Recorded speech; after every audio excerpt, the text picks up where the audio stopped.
Now we continue. The economic strength of a country is measured by the development of manufacturing industry. एक country की economic strength को major कर सकते हैं उसकी मैन्युफैक्चरिंग इंडस्ट्री की डेवलपमेंट से, यानी कि उसकी मैन्युफैक्चरिंग इंडस्ट्री की कैसी डेवलपमेंट है, कैसा विकास हो रहा है, इससे हम उसकी किसी भी कंट्री की इकोनॉमिक स्ट्रेंथ को मेजर कर सकते हैं। इम्पोर्टेंस ऑफ मैन्युफैक्चरिंग, मैन्युफैक्चरिंग की क्या इम्पोर्टेंस है यानी कि निर्माण, यानी कि कोई भी चीज़ की फॉर्मेशन करते हैं हम, फॉर्मेशन होती है, उसकी क्या इम्पोर्टेंस है। Manufacturing sector is considered the backbone of development, हमारे विकास की एक बैकबोन कहलाता है। मैन्युफैक्चरिंग सेक्टर हमारे विकास की बैकबोन रीड कहलाता है जनरल टर्म्स के अंदर। And economic development in particular mainly, यानी कि मैन्युफैक्चरिंग हमारा जो है मैन्युफैक्चरिंग सेक्टर,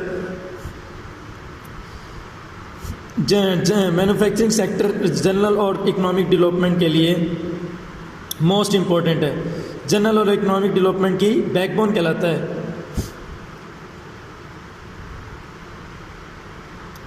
मैन्युफैक्चरिंग इंडस्ट्रीज, यानी कि इम्पोर्टेंस क्या है हमारी इंडस्ट्री का। फर्स्ट वन इम्पोर्टेंस क्या है मैन्युफैक्चरिंग की। Manufacturing industry not only help in modernising agriculture, manufacturing जो है हमारी सिर्फ एग्रीकल्चर को मॉडर्नाइज करने के लिए, एक एग्रीकल्चर को आधुनिक बनाने में मदद नहीं करती, बल्कि which forms the backbone of our economy, बल्कि हमारी इकोनॉमी को, हमारी इकोनॉमी का एक बैकबोन भी है, हमारी इकोनॉमी की रीढ़ भी है। They also reduce the heavy dependence of people, ये क्या करती हैं लोगों के ऊपर heavy dependence. They also reduce the heavy dependence of people on agriculture income, agriculture income by providing them jobs in secondary and tertiary sector. Manufacturing क्या करती है, लोगों की जो हैवी डिपेंडेंस है, लोगों की जो एग्रीकल्चर इनकम के ऊपर हैवी डिपेंडेंस है, उसको क्या करती हैं, कम करती हैं। कैसे कम करती हैं, by providing them jobs in secondary, वो यानी कि सेकेंडरी और टर्सरी सेक्टर्स के अंदर लोगों को जॉब्स प्रोवाइड करके जो प्राइमरी सेक्टर के अंदर लोगों की डिपेंडेंस, ज़्यादा डिपेंडेंस है, उसको कम करने में प्राइमरी मैन्युफैक्चरिंग का मेजर कंट्रीब्यूशन रहता है। Industrial development is a precondition, industrial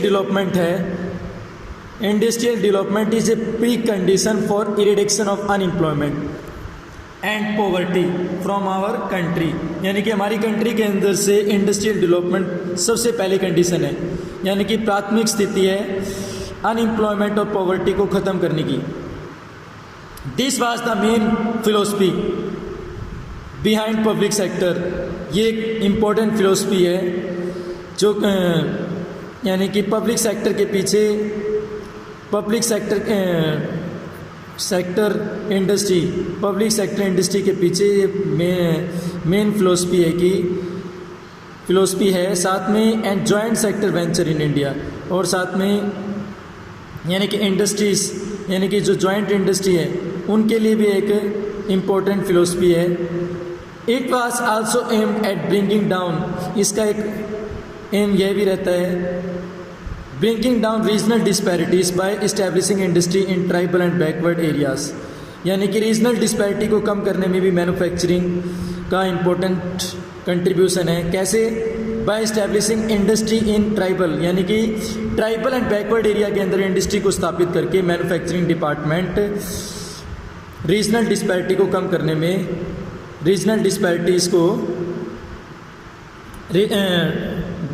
नीचे लाने में मदद करता है।